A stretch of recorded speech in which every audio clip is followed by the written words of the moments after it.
এক যুগের সম্পর্কের ইতি, রাসেলকে ছাড়লো কেকেআর। কলকাতার নাইট রাইডার্সের নানা সুখ দুঃখের সাথী আন্দ্রে রাসেল 22 গজে ঝড় তুলে জিতিয়েছেন বহু ম্যাচ। 3 বার কেকেআরের জার্সিতে জিতেছেন আইপিএল। সেই রাসেল মেনিয়া সোনালী বেগুনি জার্সিতে আর দেখা যাবে না তাকে। 11 বছর পর ক্যারিবিয়ান তারকাকে ছাড়লো কেকেআর। মিনি নিলামের আগেই বড় সিদ্ধান্ত নাইট ম্যানেজমেন্টের।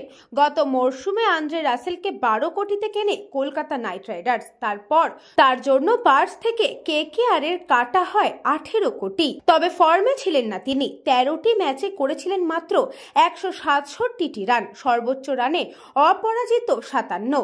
ইনজুরিও বড় সমস্যা ছিল। শেষ পর্যন্ত ক্যারিবিয়ান দৈত্যকে ছাড়ার সিদ্ধান্তে এবার পুরো টাকাটাই মিনি নিলামে কলকাতার পার্সে ঢুকতে চলেছে। News Banga time. St. Augustine's Day School, Barakpur. Success for every child. Admission open 2026 to 2027. Contact number 900793 4555.